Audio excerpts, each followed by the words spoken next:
Hello and welcome to the Latino Entrepreneur Summit. I'm your host, Anthony Treas. And in this first interview, I am going to be speaking with Daniel Ortiz. He is the creator, the founder of the Latino Success Academy. I'm so excited to be having this interview with him because he is working and has been working with Latino entrepreneurs and helping them through the journey, through the different stages that entrepreneurs go through. So let's get started in this first interview with Daniel Ortiz.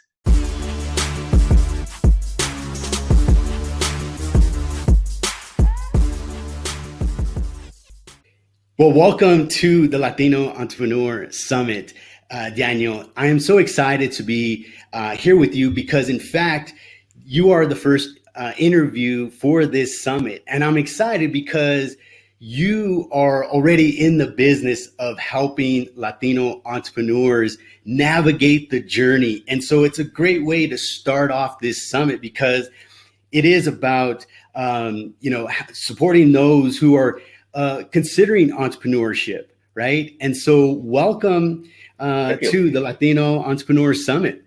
Well, I'm glad to be here, and this is what I do. I love entrepreneurs. We're a different breed, man. So yes, we need special, and I like the fact that you're putting on an event like this for entrepreneurs because we are a different breed. There is a distinction which we can talk about later about between a business professional and an entrepreneur. Yes, absolutely. We'll get to that. So I want to know, would you share with us about, like, I know your story, but others don't, as far as you kind of knew from a young age that you wanted to be an entrepreneur. There was something already, you were gravitating towards it. But for most people, and I know you've come across this, where most people don't know that, right? Most people become entrepreneurs, they may not know it early on. My mother, who's a very successful Latina entrepreneur, she didn't start her business till she was 35, right. In her early 30s. So tell me, like, what's part of your story is, like, what happened before you, quote unquote, entrepreneur, and what made you to leap into the journey of being an entrepreneur? Yeah, good question. And here's what I'll tell you about entrepreneurs. Entrepreneurs are born, not made. Okay. And so some entrepreneurs may not start their business till later in life, but I'll tell you what, the seeds are usually planted early. I do a TV talk show called American Dream Latin Souls, where I interview Hispanic entrepreneurs. And virtually everyone that I asked the question, and there's been dozens over the years, I asked, did you have some kind of money-making venture when you were small, when you were a kid? I.e., were you selling lemonade? Were you mowing lawns? Were you cutting weeds? Were you babysitting? And virtually everyone says, yes, I did. I did this. I sold candy on the school. So entrepreneurs, it's a mindset, and it's really born. It's innate. I think you can teach some entrepreneurial skills, but at the end of the day, it's something that's inside of us. Okay. So the patterns are usually laid early. A lot of times a lot of entrepreneurs are influenced by their parents. Okay. You said your mother was a successful entrepreneur. So the seeds are laid early. I'll tell you the short version of my story. I've been an entrepreneur for over 40 years, and no, I'm not 70 years old, but I started my first entrepreneurial venture when I was about 6 years old, selling paper airplanes. This was before gadgets. Wow. Selling paper airplanes door to door. Okay. And the reason is because my friends and I used to do these contests where, just paper airplanes, and they made their paper airplanes out of typing paper. We didn't have a typewriter. I didn't have typing papers. We had this magazine called Life magazine. It was a big glossy 9x12. Made the best paper airplane. So started that. I used to mow lawns. I used to cut weeds. So I've always been an entrepreneur. Now, fast forward to when you get educated, right? Went to college. I majored in economics. Became a stockbroker the summer of my junior year in college. Wow. And became a stockbroker. Worked for the corporate world. I was on a major bank. I was on the board of directors. Worked for Citibank. And was totally miserable. Wow. Why was I miserable? I was successful in the corporate world because I wasn't fulfilling my dream of being independent. And that's the other thing about entrepreneurs is we are independent people. We like running our own show. So I became at 32, I left my job, a bank, stockbroker, board of directors, sold my house, sold my properties. I bought a one-way ticket to Spain. which is my family's from originally, and traveled for about a year and came back and landed. And I really jumped into the entrepreneur business as an author and a speaker full time. So wow, so that's an amazing the short version. Story, and it's as you mentioned, most entrepreneurs, and like you said, they're born. And I knew from a very young age that I also wanted to be an entrepreneur. Yep. And I asked my mother this question, and she said that she didn't always have it in her mind to be an entrepreneur, but she grew up with an entrepreneur mother, so she was exposed to it as well. And did she have a money-making venture when she was young, babysitting or doing something? Do you know? She probably did. Well, quite honestly, my mother was working out in the field, so she wasn't. Working, right? That was part of her journey. Right. But she saw my grandmother. What my grandmother would do. My grandparents were farm workers, and what my grandmother would do is she would make food for all of the farm workers. And so she would have them over for dinner. She just cooked for everybody. And that was like her thing that she did to earn extra money. Right. But how, you mentioned a little bit about being a business owner, business professional, but how would you define an entrepreneur? An entrepreneur is an individual who starts a business. Okay. And usually more than one. You heard the term serial entrepreneurs? Yes. Did you ever watch Shark Tank, one of my favorite programs? So the distinction is an entrepreneur starts a business and usually sometimes will sell a business. A business owner will run a business. Okay. Usually sometimes for generations. There's individuals may have the family business been around for grandpa started it or dad started whatever, but they run a business. And Michael Gerber wrote a book called the E-Myth. It's a classic book, Entrepreneur Myth, and he makes the distinction between business owners and true entrepreneurs. So they're similar, but a business owner will just run a business, and they're really managers. Okay, think of a fast food franchise or franchise of some sort. A quote unquote entrepreneur will buy a McDonald's franchise or Taco Bell or whatever, and they'll run the business. It's a systems. Yes. Okay? That's not an entrepreneur. An entrepreneur will start and run multiple businesses over time. A business professional, which I was as a stockbroker back in the day, is somebody who has a license. Okay, you're licensed to sell real estate, to mortgages, insurance, whatever. Or you may work for a company, a corporation. You may be an executive at a corporation, but you're not. You may be in a business, but you're not running your own thing. The key distinction is independence at the end of the day for entrepreneurs. Okay, so as an entrepreneur, what then is the difference in the mindset of an entrepreneur and a business owner? Great question. Okay, it's a spectrum. Okay, risk and insecurity, right? It's really about the end of the day, entrepreneurs can handle risk, and we see risk differently. See, a business owner is a risk avoidance. They want to run the business and as they should be, right? Yes. And entrepreneurs, but we see when most people see risk, an entrepreneur will see opportunity, right? So an entrepreneur will sell their house, cash in their savings, borrow money from friends, family, and foes to start, go into business and risk. So at the end of the day, that's bottom line. Answer your question. It's all about how we see risk and how we approach risk, because we see reward in risk. Okay, so an entrepreneur. One of the traits of an entrepreneur is willing to take a risk. Yes. And that calculated risk. A calculated risk. Yes. And that's important, right? Because it's not just being risky, taking out loans, not having a plan. Exactly. It's not. So that's a good distinction, because oftentimes people think of risk. They're like, just go at it, just pour all the money into it, just go for it. But it's also we see it differently. Okay? Some people just see the downside of the risk. We see the upside, right? To be honest with you, a lot of entrepreneurs will fail the first couple of times out.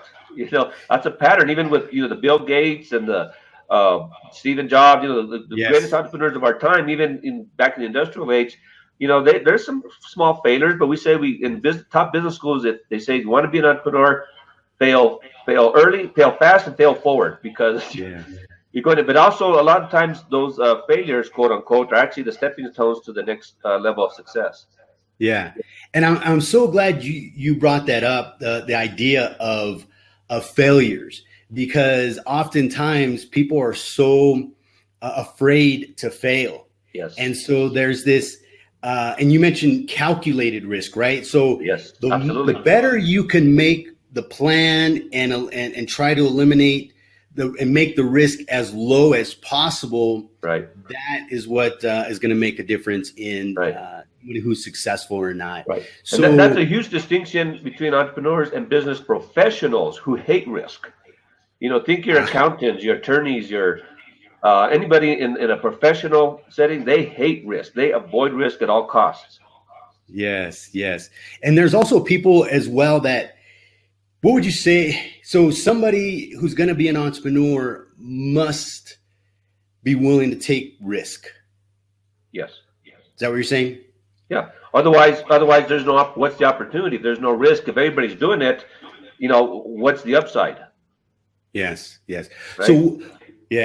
So what but are again, some risk, but not risk for risk's sake, or just to try a venture that hasn't been tried before.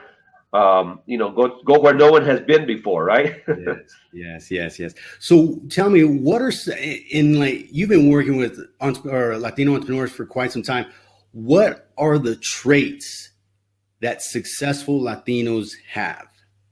Okay, so it's a combination of things. Okay, Latino entrepreneurs share some of the same traits that all entrepreneurs have: independence, right? Risk. We're not risk averse. So we have those same traits as all entrepreneurs have. But here's the thing that distinguishes, and I actually mentioned it in my book. I wrote a book. If I can just share my book here, it's called How to Achieve the American Dream Without Losing Your Latin Soul, Bridging the Gap Between Two Worlds, which is you're getting to. Latinos, we live in two worlds. We're Americans. We live in America. We have American values, but we have our Latino values. Yes. And what distinguishes Latino entrepreneurs from others is the core values of Latinos, right? Which is faith, family, and frijoles. and here's what I mean by faith, family, frijoles. Latinos, it doesn't necessarily mean religious faith, but a lot of Latinos are religious. But it's also the faith in the si se puede attitude. We have faith in our dreams. We have faith in our family. And, what is success at the end of the day without the family, right? And for Latinos, when we move forward, when we succeed, we bring the family with us. It's not just about us as individuals. It's about the family as a whole. So that's another distinction with Latinos. And when I say frijoles, that's a catch-all for our culture, all right, which is very important to us, And so it could be have the black beans in Florida. You have the refried beans in Texas, and here in the Southwest in Santa Fe, where I live, is pinto beans. But regardless of where you go, Latinos, our culture is very important to us, and so we bring that into our business a lot of the times. And that's awesome that you bring that up, because what have you seen in that what has been your biggest lesson in being an entrepreneur? Because I definitely don't want to glorify this idea of being an entrepreneur, right? Because there's, as you mentioned, there are failures, and oftentimes people will fail at their first attempts. It takes all kinds of people to make the world go round. You're right. I mean, we're not special, but we are different. Yes. So yes. what lesson would you share? And a lot of people think we're crazy. So you don't have a good idea unless someone says that's crazy. You can't do that. It's impossible. So well, then you're on the right track, right? Yeah. So your question was, well, there's a lot of lessons. Okay. Yes, absolutely. Well, I think the biggest lessons is that failure is not permanent. It's a stepping stone. At the time, if you do have a failure or something's not working out right, I mean, you can go very low. You can go very low. But failure is not permanent, and there always is some seed of greater and it sounds like a cliche, but it's true. There's always a seed in failure and some greater success down the road. You just can't see it when you're in the mud, when you're stuck. That's tough. It's tough, but there's always something down the road. So never give up. I'll never give up on your dream. Yes. And so what would you say to someone right now who's thinking of becoming an entrepreneur, right? They want, they even though they might have been born with it, there's still that jumping off stage, right? Yeah. So what would you say to somebody who's thinking about becoming an entrepreneur? Okay, so here's an important distinction. It's very subtle. Okay, you cannot think your way into being an entrepreneur. You have to feel it. It has to be passion. So I would say, do not go into a business just to make money or just because you hate your job. Go into something in the field that you love, right? So that it doesn't even matter if you're making money. If you love what you're doing, if you're passionate about your idea, your business, that's the time to take that leap of faith. But you can't analyze it. You can't research it. You can't, you have to do all that, of course, but it's not a brain thing. It's a heart thing. Oh, wow. That's so great, because oftentimes, especially right now with millennials and being these online influencers and these types of things, where they tend to lean towards that, but it's not something, it's kind of just something that's in fashion, right? It's not something that they're passionate about. And we are in the age of the entrepreneur right now. Yes. But here's my biggest beef is really not other gurus or influencers. It's with all due respect, our egghead professors at colleges and universities who teach quote unquote entrepreneurship, yet they've never been an entrepreneur, right? They teach you about business plans and research and marketing, which is fine. Yes. But you can't learn how to swim from somebody who's never been in the water, right? You can't take marriage advice or advice on how to raise kids who's someone who's never had kids themselves. But there's a lot of professors, good-natured, well-intentioned. There's even nonprofit organizations, they got the SBA, you have some chambers of commerce, whatever, well-intentioned individual teaching us how to be an entrepreneur, yet they've never been an entrepreneur. They're salaried employees. Yes. So, and that's why I say, research and planning and all that, business plans are fine, but at the end of the day, it's a subtle thing. It's the invisible. It's the passion. It's the gut instinct. A lot of times we go to that gut. You cannot quantify your gut instinct, right? You just can't measure that, And so it's a hard thing, It's a hard thing. And entrepreneurs, we're creative, Yes. And like you mentioned, the reason you want to love what you're doing, no matter where you're starting out, you can start anywhere. And we all start there, right? We all start from the bottom, right? And we develop those skills over time, whether you're a filmmaker, whether you're a video person, whether you're a speaker, a coach, whatever, all these certain things, everyone starts off at the bottom, right? Right. Develop that skill, but continue to focus on that skill and it be something that you love and you're passionate about, right? It's like exactly right. You can even have someone who's athletically talented, right? But that person still needs to nourish that talent, right? That's what oftentimes people refer to as wasted talent, where you see somebody who has the talent but isn't doing the work in order to perfect that and be better and better themselves. Right. So professional athletes practice, in the off season, right? You don't have to practice. Absolutely. Yeah. So the other skill I think is not really spoken a lot about much is interpersonal skills and relationships. Yes. Right. Which again, you cannot quantify. Absolutely. Right. But as an entrepreneur, there's gonna be times when your friends, maybe family, or just somebody who knows you and supports you, are going to support your business and your journey. So you have to have really good interpersonal skills. It's called nowadays called EQ. We talk about IQ, intelligence quotient. Again, our egghead professors will talk about high IQ, but EQ, emotional intelligence, is very, very important. Absolutely. And I absolutely agree as well. And that's one of the important things too, and that's something that we take throughout our entire life, right? It's being able to work with people, Yes. different types of people. And as an entrepreneur, you're going to be working with a lot of different people, right? It's almost like when, in the military, you come across all walks of life, all different colors, and you've got to learn to work with each other, right? And so that's right. And you need the accountants, you need the bankers, you need the support staff, and even if your company grows, you don't want to hire somebody like you, because they're going to be thinking about new ideas. You want somebody who are task orientated, right? Yes. Who love crunching the numbers or do whatever it is that you're going to delegate out. Yeah, and that's so important. Like emotional intelligence. I'm so glad you brought that up, because it is important, even with.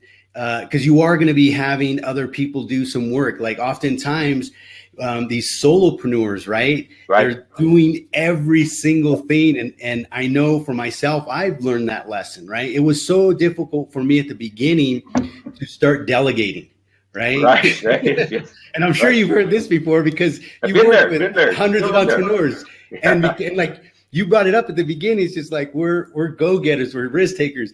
But at the same time, it's difficult for us to relinquish, because at the same time, we think, well, no one's going to do it better than me. That's right. That's right. But it's important. It's so important to be able to delegate and trust. And that's important.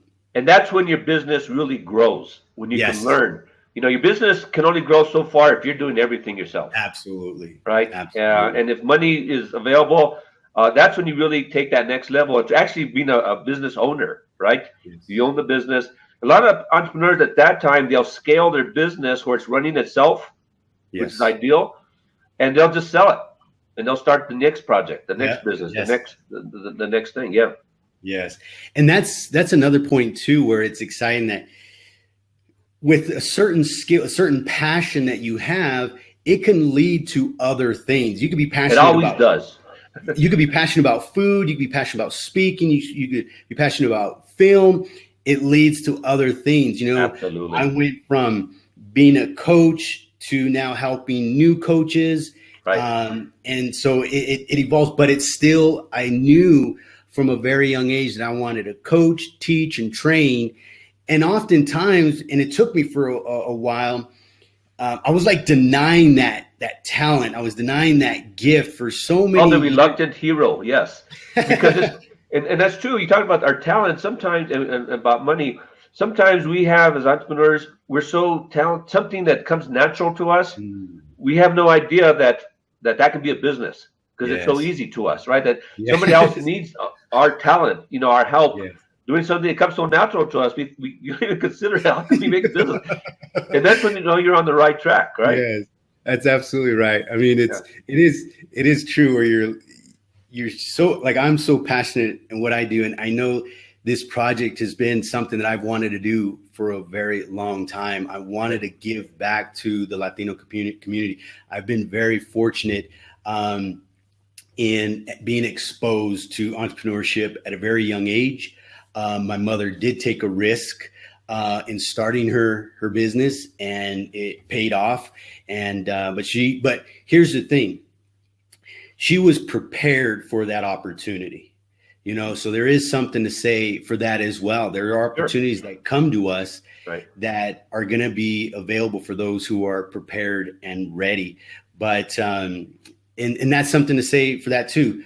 But going back to loving what you do and coming and doing what's natural to you, and not to fight that for so long. It's been something that I have fought against, and even people have shared, with me. I remember one time I was delivering plants, I think, at one time, and the person who was, arranging the fruits and stuff like that, he looks at me, and I, of course, had been going there for some time in order for him to pull me to the side. And he's like, is this what you want to do for the rest of your life? Like, you have this thing, every time you come in, you have this natural, he was just kind of giving me some, the mentor, and I'm like, this definitely isn't what I want to do, but I appreciate it. And I've had 4 or 5 people at least, tell me that. And it just, but for some, and like we're sharing now, and hopefully this inspires somebody to take Right. that next step, right? Right. To not necessarily go and look for a business where people Right. are making money trying to be this online influencer and, you know, social media and all these things, but you can love cleaning carpets. You could love Right. making beautiful houses or whatever it may be. Yeah. It doesn't matter. And we're not talking about this whole thing, you know, $0 to $1 million, you know, in this type of deal thing. It's about doing what you love, because you can do something that you and then wake up share with that gift with other people, right? And it's about sharing that natural talent and gift. When I wrote my first book, you know, over a decade ago, I was reluctant to write a book, you know, and I had a friend or an acquaintance who had written a book, and I thought, well, maybe I'll get him to write it because I'm not a writer, you know. You know what I know, and he kind of flaked on me and blah blah blah. I ended up writing a book. You know, it was easy, you know, for me. I had help editing and all that, but you know, now I'm on my third book, and I'm an award-winning author. But I was reluctant, you know, that I could even put something in the form of a book, and there it was. And that started a whole new career for me, you know. So you're absolutely right. It can be something as mundane as, you know, liking to work with plants or cars or whatever it is. Absolutely. Yeah. So, Daniel, tell me, what would you say to somebody right now as your last message? Someone who's right now, let's say someone who's not, right? They feel it in themselves. They've known it for some time. What would you say to this person about taking that leap into entrepreneurship? Well, here's what I would say. I would tell that person who's reluctant, if you know in your heart it's the right thing to do, but you're still reluctant, it's usually because of risk. And sometimes maybe there'll be other mitigating factors. Maybe you have a family and you know, concerned about that, whatever it is. But I want that person to think at the end of their life, okay, and look back where they are now, and what advice would that future self give them at this point in their life? Do you take that leap or not, right? Yeah. Because at the end of the day, it's not what we do that we regret, it's what we didn't do. That is so true. That's so true. Yeah. And remember, just if you fail or things are hard, and believe me, it's going to take, we have a saying in coaching, whatever project you start, right, it's going to take twice as long as you thought. It's going to cost twice as much money, at least, as you thought. And it's probably going to end up totally different than you thought. But it's the journey. You mentioned this at the very beginning. It's really the journey. Absolutely. So, and the other thing is, you know, I don't know if you heard of Jim Rome or Jim Rome's work. Of course. Okay, classic. I mean, so I know we're on the right page. You probably read Think and Grow Rich. You got to read the classics. But Jim Rome said something that's very important. That's very important for entrepreneurs. You are the sum of the 5 people that you hang out with the most. Okay, so if you're a reluctant entrepreneur, even if you're an entrepreneur now, is you need to hang around with the other entrepreneurs. So this is why I stopped going to like a lot of networking events, chambers of commerce and others, because a lot of the people there, they're not entrepreneurs. They're business professionals, which are always looking for a new job. If you look at LinkedIn, that's what most people are doing in professionals. But hang around. And this is why it's so important about your Latino Summit, Entrepreneur Summit, and why I started the Latino Success Academy. It's for entrepreneurs by entrepreneurs. You got to surround yourself with people that have that entrepreneur mindset. Absolutely. Well, thank you so much, Daniel, for taking the time to my pleasure. I appreciate that you followed your heart. You know, you're a born entrepreneur, and I'm certain that you've inspired many Latinos to, you know, follow their passion, right? And so thank you so much for participating and being here with me today in the Latino Entrepreneur Summit.